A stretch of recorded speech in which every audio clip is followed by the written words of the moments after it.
ത്രിയേക ദൈവത്തിന് സ്തുതി. ഒരു മാരാമൺ കൺവെൻഷൻ യോഗത്തിൽ കേരളത്തിന് പുറത്തുള്ള സുവിശേഷ വേലയ്ക്കായി തലമുറകളെ സമർപ്പിക്കണമെന്ന ആഹ്വാനം പ്രസംഗകൻ നൽകിയപ്പോൾ ആ യോഗത്തിൽ സംബന്ധിക്കുന്ന പൂർണ്ണ ഗർഭിണിയായ ഒരു മാതാവ് തൻ്റെ ഉദരത്തിൽ കൈവച്ച് പ്രാർത്ഥിച്ചു, ദൈവമേ, എനിക്ക് പിറക്കുന്നത് ഒരു മകനാണെങ്കിൽ തീർച്ചയായും അവനെ സുവിശേഷ വേലയ്ക്കായി ഞാൻ ഈ യോഗത്തിൽ സമർപ്പിക്കുന്നുവെന്ന് ദൈവസന്നിധിയിൽ പ്രാർത്ഥിക്കുകയുണ്ടായി. ആ പ്രാർത്ഥനയുടെ ഉത്തരമാണ് നാം ഏവരും അഭിമാനത്തോടെ എല്ലാ കാലത്തും ഓർക്കുന്ന, ലോകസഭയ്ക്ക് തന്നെ അനുഗ്രഹമായി മാറിയ ഡോക്ടർ ഫിലിപ്പോസ് മാർ ക്രിസോസ്റ്റം വലിയ മെത്രാപ്പോലിത്ത തിരുമേനി.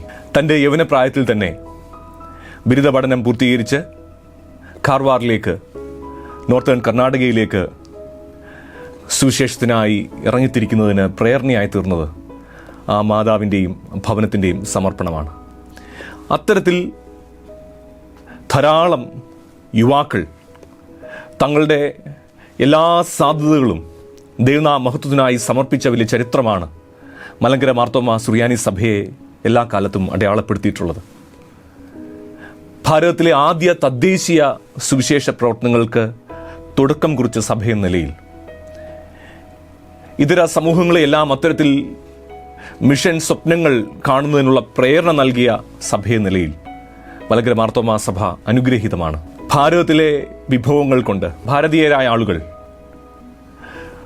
സുവിശേഷ പ്രവർത്തനങ്ങളുമായി ഭാരതത്തിൻ്റെ ഗ്രാമങ്ങളിൽ ഉന്നതമായ സംഭാവനകൾ നൽകുന്ന അനുഗ്രഹിക്കപ്പെട്ട തുടക്കങ്ങൾക്ക് കാരണമായി തീർന്നത് ഈ സഭയിലെ സമർപ്പിതരായ ഒരുപറ്റം യുവാക്കളുടെ, വിശ്വാസികളുടെ സമർപ്പണത്തിൻ്റെയും പരിശ്രമത്തിൻ്റെയും ഫലമായാണ്.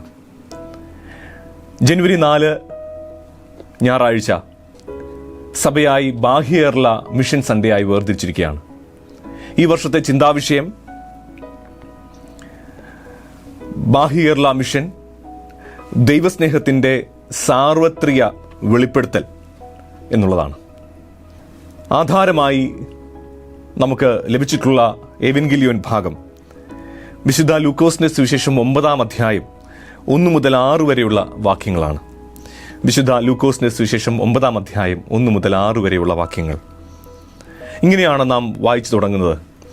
അവൻ പന്തിരുവരെ അടുക്കൽ വിളിച്ചു, സകല ഭൂതങ്ങളുടെ മേലും വ്യാധികളെ സൗഖ്യമാക്കുവാനും അവർക്ക് ശക്തിയും അധികാരവും കൊടുത്തു. കർത്താവായ യേശുക്രിസ്തു തൻ്റെ ദൗത്യത്തിൻ്റെ തുടർച്ച എന്ന വണ്ണം തൻ്റെ ശിഷ്യരെ 12 പേരെ അയക്കുന്നതാണ് പ്രസ്തുത ഭാഗത്ത് നാം വായിക്കുന്നത്. തൻ്റെ ശിഷ്യരെക്കുറിച്ചുള്ള കർത്താവിൻ്റെ പ്രതീക്ഷയും അതുതന്നെയാണ്. താൻ ആരംഭിച്ച ദൈവരാജ്യ ശുശ്രൂഷകൾ, തന്നിലൂടെ നിവൃത്തിയാകുന്ന ദൈവരാജ്യ അനുഭവങ്ങൾ, അതിൻ്റെ തുടർച്ചയായി ക്രിസ്തു സാന്നിധ്യമായി എല്ലാ ഇടങ്ങളിലേക്കും അയക്കപ്പെടേണ്ടവരാണ് ശിഷ്യന്മാർ എന്ന് ക്രിസ്തു ശിഷ്യ സമൂഹത്തെ ഓർപ്പിച്ചുകൊണ്ടേയിരുന്നു. ഇങ്ങനെ അയക്കുന്ന ഈ പ്രക്രിയ, നടപടി ഒരിക്കൽ മാത്രം സംഭവിച്ചതല്ല.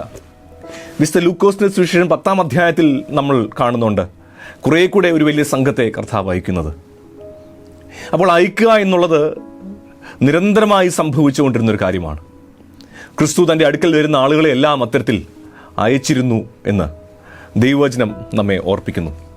അതുകൊണ്ട് ശിഷ്യരാകുക എന്ന് പറഞ്ഞാൽ തീർച്ചയായും അപ്പോസ്തലന്മാരായി തീരുക എന്നുള്ള വലിയ നിയോഗം ഏറ്റെടുക്കുകയാണ് എന്ന് നാം ഓർക്കണം. ബാഹ്യ കേരള മിഷനെ കുറിച്ച് നാം ചിന്തിക്കുന്ന ഈ ഞായറാഴ്ച കേരളത്തിൻ്റെ അതിർത്തിക്കപ്പുറം കടന്നു പോകുന്നതിന് ദൈവം ബലപ്പെടുത്തിയ നമ്മുടെ പൂർവ്വ മാതാപിതാക്കളെ നമുക്ക് ഓർക്കാം. മൈഗ്രേഷൻ വ്യാപകമായിക്കൊണ്ടിരിക്കുന്ന ഈ ഒരു കാലയളവിൽ തീർച്ചയായും സഭയ്ക്ക് അത്തരം ഇടങ്ങളെല്ലാം തന്നെ സുവിശേഷ വേലയുടെ പുതു സാധ്യതകൾ തുറന്നു നൽകുന്നുവെന്ന് നമുക്ക് പ്രതീക്ഷിക്കുകയും പ്രാർത്ഥിക്കുകയും ചെയ്യാം. അപ്പോൾ അയക്കപ്പെട്ടവരുടെ സമൂഹമാണ് സഭ എന്ന് നാം നിരന്തരമായി ഓർക്കണം. അങ്ങനെ അയക്കപ്പെട്ടവരെക്കുറിച്ചുള്ള ക്രിസ്തുവിൻ്റെ പ്രതീക്ഷ നമുക്കൊരുമിച്ച് ധ്യാനിക്കാമെന്ന് ഞാൻ കരുതുകയാണ്. അവർക്കുണ്ടാകേണ്ട സമർപ്പണ ബോധ്യങ്ങളെക്കുറിച്ചാണ് ഇന്ന് നാം ഒരുമിച്ച് ധ്യാനിക്കുന്നത്.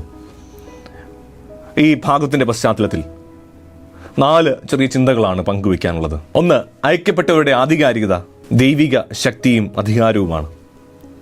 ഇവിടെ ഏറ്റവും ശ്രദ്ധേയമായ സംഗതി ക്രിസ്തു അവരെ അയക്കുമ്പോൾ നാം 1-ാം വാക്യത്തിൽ തന്നെ വായിക്കുന്നു, അവർക്ക് ശക്തിയും അധികാരവും അവൻ നൽകി. 2 പദങ്ങളും ഇവിടെ ഉപയോഗിച്ചിട്ടുണ്ട്. ഗ്രീക്കിൽ ഡ്യുനാമിസ് എന്നും എക്സൂസിയ എന്ന് പറയുന്ന 2 പദങ്ങൾ, പരിചിതമായ 2 പദങ്ങൾ. എന്താണ് ഈ ശക്തി, എന്താണ് അധികാരം? ശക്തിയും അധികാരവും പലപ്പോഴും വളരെ നെഗറ്റീവായി കാണുന്ന ഒരു കാലമാണിത്. പവർ കറപ്റ്റ്സ് എന്ന് നമ്മൾ പലപ്പോഴും പറയാറുണ്ട്. എന്നാൽ യേശുക്രിസ്തു തൻ്റെ ശിഷ്യന്മാർക്ക് നൽകുന്ന ശക്തിയും അധികാരവും എന്താണ്? ദൈവിക ശക്തിയിൽ ശരണപ്പെടുന്നതിനുള്ള, ദൈവിക സ്നേഹത്തിൻ്റെ ശുശ്രൂഷ നിറവേറ്റുന്നതിന്, ദൈവിക ശക്തിയിൽ ആശ്രയിക്കുന്നതിനുള്ള ആഹ്വാനമാണ് ക്രിസ്തു നൽകുന്നത്. ദൈവിക ബലമാണ് ശുശ്രൂഷയുടെ ശക്തി സ്രോതസ്. സ്വന്തം ബലത്തിലോ സ്വന്തം കഴിവുകളിലോ ഒരുപക്ഷെ ഒരാൾക്ക് ലഭിക്കാവുന്ന സോഷ്യൽ ക്യാപിറ്റലിൽ നിന്നോ ബലം ഉൾക്കൊണ്ട് നിർവഹിക്കേണ്ട ശുശ്രൂഷയല്ല ഇതെന്നും, ദൈവത്തിൽ നിന്ന് നാം പ്രാപിക്കുന്ന ബലത്തിൽ, കൃപയിൽ ദൈവിക വഴിയിൽ തന്നെ നിൽക്കുവാൻ നാം ശ്രമിക്കേണ്ടതാണ് എന്ന് വചനം നമ്മെ ഓർപ്പിക്കുന്നു. അധികാരം എന്നത് ക്രിസ്തു ശൈലിയിൽ നിലനിൽക്കുന്നതിനുള്ള അധികാരമാണ് എന്ന് ദൈവവചനം നമ്മെ ഓർപ്പിക്കുന്നു. അപ്പോൾ ഉള്ളിൽ നിന്നുണ്ടാകുന്നതാണ്. ഈ ഉള്ളിൽ നിന്നുള്ള അധികാരം തീർച്ചയായും ഈ ഭാഗം നമ്മെ ഓർപ്പിക്കുന്നത് ക്രിസ്തു ശൈലിയിൽ ശുശ്രൂഷ ചെയ്യുന്നതിലൂടെ ലഭിക്കുന്ന ആധികാരികതയിലൂടെയാണ്. an authority that comes from authenticity. ഏതെങ്കിലും തരത്തിലുള്ള ഭൗമികമായ അധികാരമല്ല. ക്രിസ്തു തന്നെ അത് വളരെ വ്യക്തമായി പറയുന്നുണ്ട്. എൻ്റെ രാജ്യം ഐഹികമല്ല എന്ന് പറയുന്നു. അപ്പോൾ ഈ ലോകത്തിലെ ശക്തി സങ്കല്പങ്ങൾ ആശ്രയിച്ചോ, ഈ ലോകത്തിൽ നിന്നുള്ള ഏതെങ്കിലും തരത്തിലുള്ള അധികാര സ്രോതസ്സിൽ നിന്ന് ചില അധികാരങ്ങൾ പ്രാപിച്ചോ അല്ല ഈ ശുശ്രൂഷ നിർവഹിക്കുന്നത്. മറിച്ച് ക്രിസ്തു ശൈലിയിൽ ത്യാഗത്തിൻ്റെ, സ്നേഹത്തിൻ്റെ, സമർപ്പണത്തിൻ്റെ വഴിയിലൂടെ നടക്കുമ്പോൾ ഒരാളുടെ ജീവിതത്തിൽ അദ്ദേഹം കൈവരിക്കുന്ന ജീവിത അനുഭവങ്ങളിൽ നിന്ന് ലഭിക്കുന്ന ആധികാരികതയുടെ വെളിച്ചത്തിലാണ് ഈ ശുശ്രൂഷ നിർവഹിക്കേണ്ടതെന്ന് നമ്മെ ഓർപ്പിക്കുന്നു. അതുകൊണ്ട് തന്നെ ഉയരത്തിൽ നിന്നുള്ള ബലവും അതോടൊപ്പം തന്നെ ജീവിത വിശുദ്ധിയിൽ നിന്നുയരുന്ന ജീവിതത്തിൻ്റെ ആധികാരികതയുമാണ് ശുശ്രൂഷയിൽ കൈമുതൽ എന്ന് പറയുന്നത്. സഭയ്ക്ക് രാഷ്ട്രീയ പിൻബലമോ സാമുദായിക സമവാക്യങ്ങളോ അല്ല അധികാരം നൽകുന്നത്. മുറിവേൽക്കപ്പെട്ടവരുടെ സമൂഹത്തിൽ തീർച്ചയായും ക്രിസ്തു ശൈലിയിൽ നിലനിൽക്കുന്നതിലൂടെ, ആ പ്രതിബദ്ധതയിൽ നിലനിൽക്കുന്നതിലൂടെ ലഭിക്കുന്ന ഒരു വലിയ ഒത്തൻറ്റിസിറ്റിയാണ്, ധാർമ്മിക പിൻബലമാണ് സഭയുടെ കൈമുതൽ എന്ന് നാം ഓർക്കണം. ഇവിടെ വായിക്കുന്നു, സകല ഭൂതങ്ങൾക്കും മേലുള്ള അധികാരമാണ് നൽകുന്നത്. ഓൾ ഡെവിൾസ് എന്നാണ് നമ്മൾ വായിക്കുന്നത്. എല്ലാ തിന്മകളോടും നിരന്തരമായി പോരാടുന്നതിനും ചെറുത്തു നിൽക്കുന്നതിനുമാണ് ഈ അധികാരം നൽകിയിട്ടുള്ളത്. തിന്മകളോടും എല്ലാ തരത്തിലുള്ള മാലിന്യങ്ങളോടും സമരസപ്പെട്ട് മുൻപോട്ട് പോകുന്നതിനല്ല, മറിച്ച് എല്ലാ തിന്മയും സെലക്റ്റീവ് ആകണം എന്നല്ല, എല്ലാ തിന്മകൾക്കും ദുഷിച്ച അധികാര ഘടനകൾക്കും നേരെ നിൽക്കുവാനുള്ള ധാർമ്മിക പിൻബലവും ഉയരത്തിലെ ശക്തിയും സഭയ്ക്കുണ്ടാകണമെന്നാണ് ദൈവം ആഗ്രഹിക്കുന്നത്. അത്തരത്തിൽ അയക്കപ്പെട്ടവർ ജീവിത വിശുദ്ധിയോടെ, ഉയരത്തിൽ നിന്നുള്ള ബലത്തോടെ നിലനിൽപ്പാൻ ദൈവം സഹായിക്കട്ടെ എന്ന് ഞാൻ പ്രാർത്ഥിക്കുന്നു.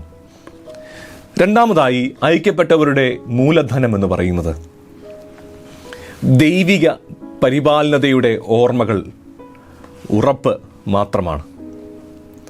അയക്കപ്പെട്ടവരുടെ മൂലധനം ദൈവിക നടത്തിപ്പിൻ്റെ, സന്ധാരണത്തിൻ്റെ ഓർമ്മകൾ സൂക്ഷിക്കുക എന്നുള്ളതാണ്. ഇവിടെ അവരെ അയക്കുമ്പോൾ ക്രിസ്തു വളരെ വ്യക്തമായി പറയുകയാണ്, നിങ്ങൾ വടിയും പൊക്കണവും പണവും ഒന്നും എടുക്കരുതെന്ന്. ഒരാൾ യാത്രയ്ക്ക് പോകുമ്പോൾ ആവശ്യം വേണ്ട കാര്യങ്ങളാണ് ഇവിടെ പരാമർശിച്ചിരിക്കുന്നത്. യാത്രയ്ക്ക് നമ്മളെല്ലാവരും എത്രയോ ക്രമീകരണങ്ങൾ നടത്തിയിട്ടാണ് പോകാറുള്ളത്. പാലസ്തീനിലെ ഒട്ടും നിരപ്പില്ലാത്ത പ്രതലങ്ങളിലൂടെ യാത്ര ചെയ്യേണ്ടവരാണവർ. നല്ല കുന്നും മലകളും യാത്ര ചെയ്ത് പോകേണ്ടവരാണ്. വടി അത്യന്താപേക്ഷിതമായ കാര്യമാണ്, എന്നാൽ അത് വേണ്ട എന്നാണ് പറയുന്നത്. സഞ്ചി ആവശ്യമാണ്, ചെരുപ്പ് അത്യന്താപേക്ഷിതമാണ്. വഴിയാത്രയിൽ ഭക്ഷണം വളരെ പ്രധാനപ്പെട്ടതാണ്. എന്നാൽ ഇതൊന്നുമല്ല അവർക്ക് വിഭവങ്ങളായി തീരുന്നതെന്ന് ക്രിസ്തു ഓർപ്പിക്കുകയാണ്. നിരന്തരമായി കൂടിയുള്ള ദൈവസാന്നിധ്യമാണ് അയക്കപ്പെട്ടവരുടെ മൂലധനം എന്ന് പറയുന്നത്.